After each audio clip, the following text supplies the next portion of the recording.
Conta-se que em um certo tempo, em um certo lugar, um jovem levantou um falso testemunho a uma pessoa inocente. Mas, depois do acontecido, aquele jovem se arrependeu. E ele foi em busca de um mestre. E falou para o mestre o que tinha acontecido.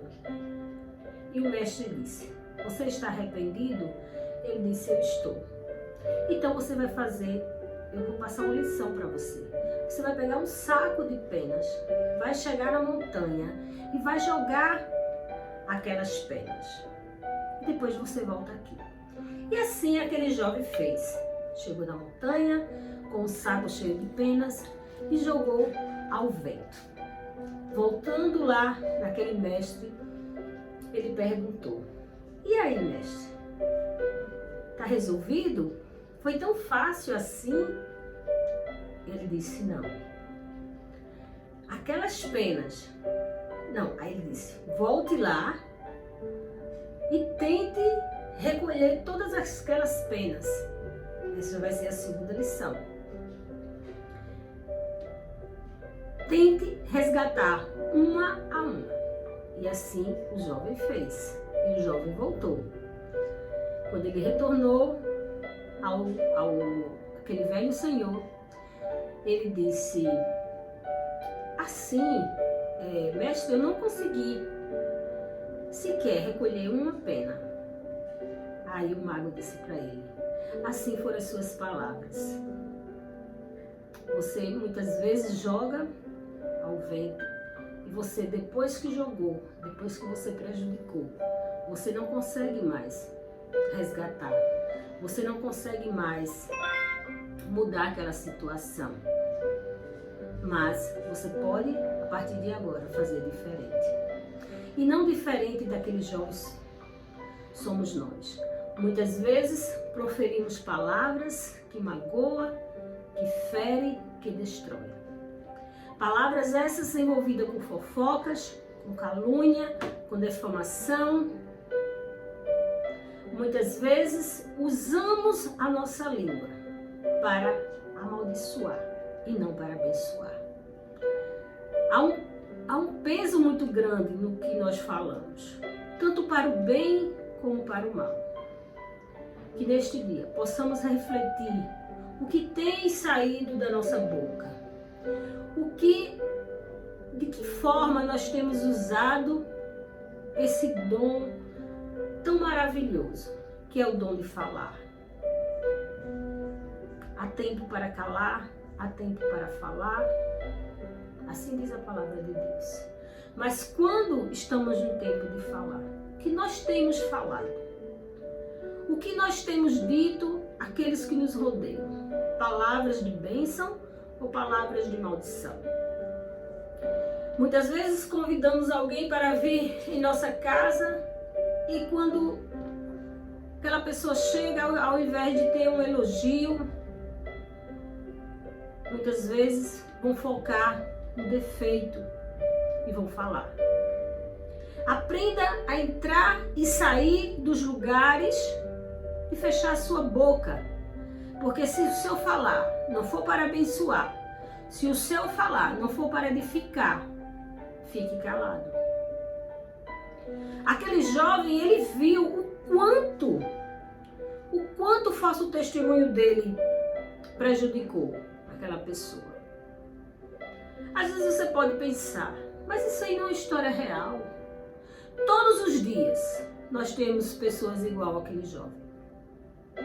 Pessoas que falam o que querem, pessoas que estão se munindo de mentira, de falsos testemunhos para prejudicar o seu próximo.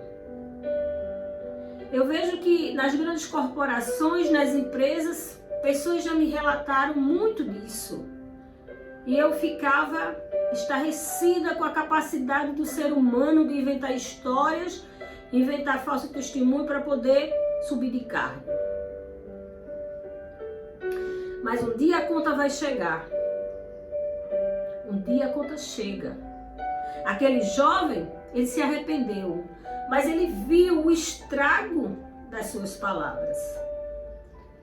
Aquela comparação daquelas penas ao vento com suas palavras proferidas, assim como ele não pôde recolher a pena, ele não recolheu as penas, assim também ele não pôde recolher a fofoca que ele fez. Mas nós temos tempo de nos consertarmos, nós temos tempo de mudarmos. Então, quando você for falar, quando você estiver em uma roda, se aquilo que você for falar não for para edificação, fique calado. Em Provérbios 18, 21 nos diz: a morte e a vida estão no poder da língua. O que bem a utiliza, come do seu fruto. A morte e a vida está no poder da nossa língua. Nós podemos levar vida, nós podemos abençoar, nós podemos falar de amor, de perdão, de salvação com a nossa língua. Mas nós também podemos matar. E o que temos matado nas pessoas? Os sonhos, o desejo de viver, o desejo de amar. Muitas vezes as pessoas estão ferindo em nome do amor, mas estão usando a sua língua para ferir aqueles que amam.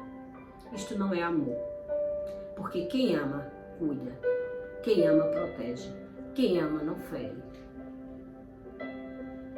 Vamos refletir o que nós temos feito com o nosso falar.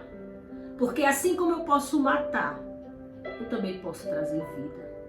Então que da nossa boca saiam palavras que venham edificar, palavras que venham colocar o outro em um lugar aonde possa exalar amor, aonde possa exalar justiça, aonde possa exalar perdão.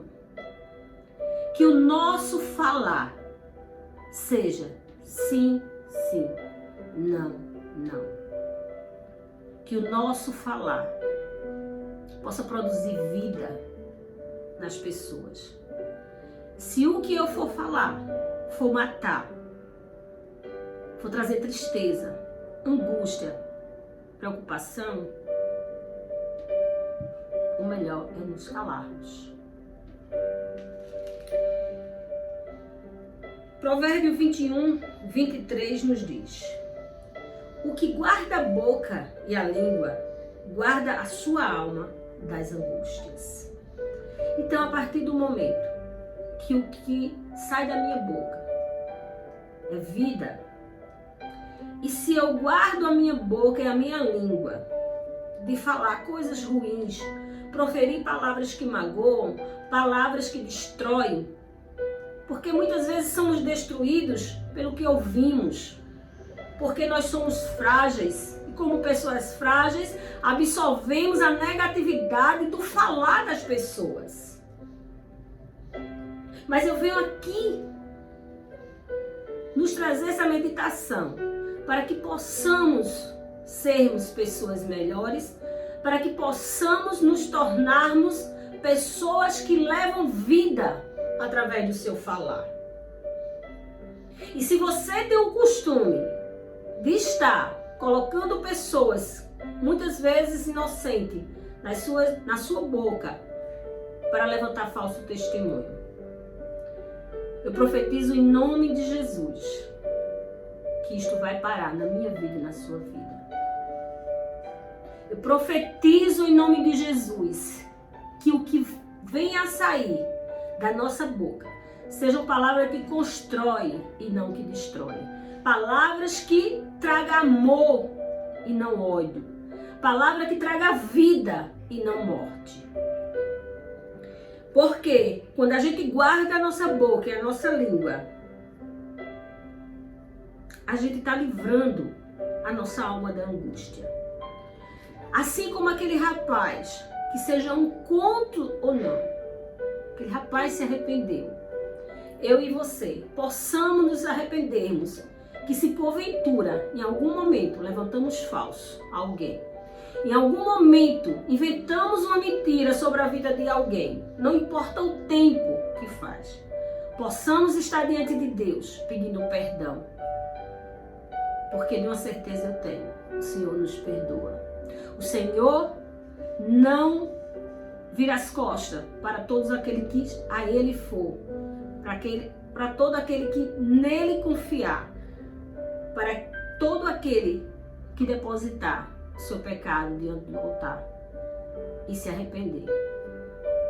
Que possamos levar as pessoas vida e não morte. Então que Deus, na sua infinita graça, na sua infinita misericórdia, use o nosso falar, use a nossa língua para abençoar. Que eu e você possamos ser um instrumento de paz, um instrumento de luz. Que ao falarmos, as pessoas possam sentir em nós a presença de Cristo. Que ao falarmos, as pessoas possam sentir a gloriosa majestade de Deus Pai, Deus Filho e Deus Espírito Santo.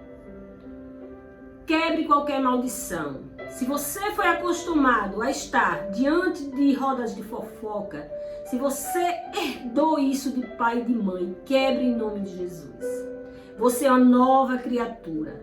Você é a menina dos olhos de Deus. E como menina dos olhos de Deus, eu profetizo na minha e na sua vida que o nosso falar seja para levar vida e vida em abundância. Que Deus nos abençoe e que Deus nos ajude hoje e sempre. Amém.